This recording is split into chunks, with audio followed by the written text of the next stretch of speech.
All right, everyone, we continue to track this storm right here as it's making its way right into the Munich area now as we have an active tornado warning for this area. If you're in Rock Lake, that storm has moved out of your area. There's no longer a tornado threat, but on the county line with Cavalier County, it's where we have that most intense area. And the rotation right near Munich and points south as it moves off to the east-southeast at 30 miles per hour.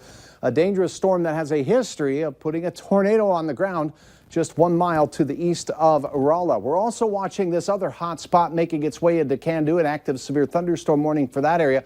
Large hail potential with this cell. It's moving off to the east at about 30 to 35 miles per hour. So another round of severe weather for southern Towner County heading into the late night hours. As we take a look at this line, it goes up into southern Canada. We have the cells up there that are moving off to the east as well. Taking a look at the rotation in the storm, it's a long ways away from the radar, and as the radar beam goes out into the distance from the Mayville area, it's pointed up at an angle of about a half a degree for one of the scans. That's what we're looking at here. By the time it gets out here, it's thousands of miles above the ground, so we don't get to see that lowest level rotation in the storm. But it continues to be dangerous right here at the county line as it moves right in toward Munich. Also notice this storm approaching Candu, also showing the greens next to the reds, some rotation with that dangerous storm. We're in a tornado watch, and severe thunderstorms can quickly produce funnels and tornadoes. If you are in these areas, seek shelter in your safe room. And that should be the lowest level of a sturdy structure. No mobile homes, manufactured homes, or RVs. Put as many walls between you and that storm as possible. And again, the storm moving toward the Munich area about now will be on its way towards Edmore by 11:08. The southern flank moving a little more easterly. Candu, it's on your doorstep about now as well. Heading towards Starkweather at 10:39. A lot of lightning with these as well. And here are the three hot spots we have just south of Winkler. Hail size estimates there pretty large, but the two biggest cells now, this one moving toward Munich, this one heading right in towards Candu, both capable of producing over 1 1/2 inch diameter hail. In fact, the one moving towards Munich could even produce upwards of 2-inch diameter hail. Take a look at the cloud top estimates. That's what the colors mean that you're looking at here. 60,000 feet up into our atmosphere on this late night. Tornado watch for northeast North Dakota continues until 2 a.m. for this line of storms that will travel its way in. There's many more storms out to the west moving. And for our southern counties, it's this activity down here that we will be watching, but it has been fairly weak over the last little bit, weakening considerably. More storms out near Minot on Highway 2 are severe at this hour. Fargo-Moorhead, quiet. Yes, we see the high clouds making their way off of those, and we are still nearly 80 degrees out there and muggy.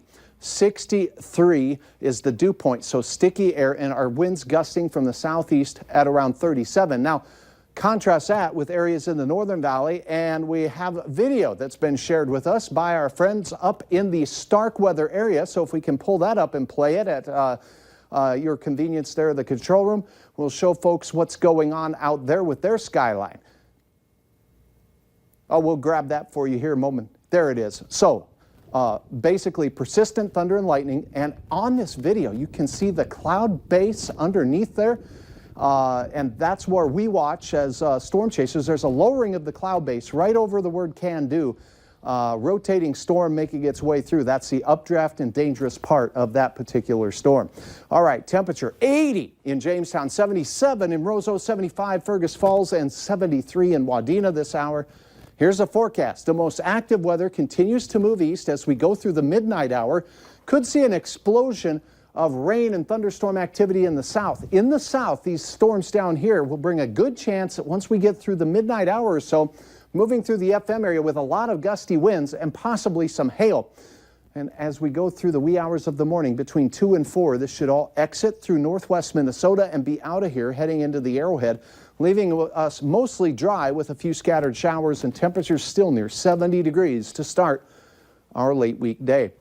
Midday temperatures approaching 80. Look at the wind. It's quiet down, and it's also going to be about 10 to 15 miles per hour. Afternoon temperatures warm once again.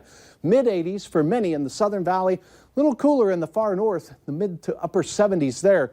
by and large, it looks like a much quieter day. Can't rule out an isolated shower. Don't expect it to be severe for our Friday night. So active weather tonight, tomorrow morning near 70 to start, mid-80s for the afternoon, north winds 10 to 15 miles per hour, and quiet to close the week. Most of us generally near 80 to 85 degrees for afternoon temperatures on your way home for the Father's Day weekend. And oh dear, this Moorhead photo here by Donna was uploaded at valleynewslive.com. We've got some rain to talk about in our extended forecast as we get into Saturday. A very good chance of soaking showers in the Southern Valley and maybe even a few strong thunderstorms as well.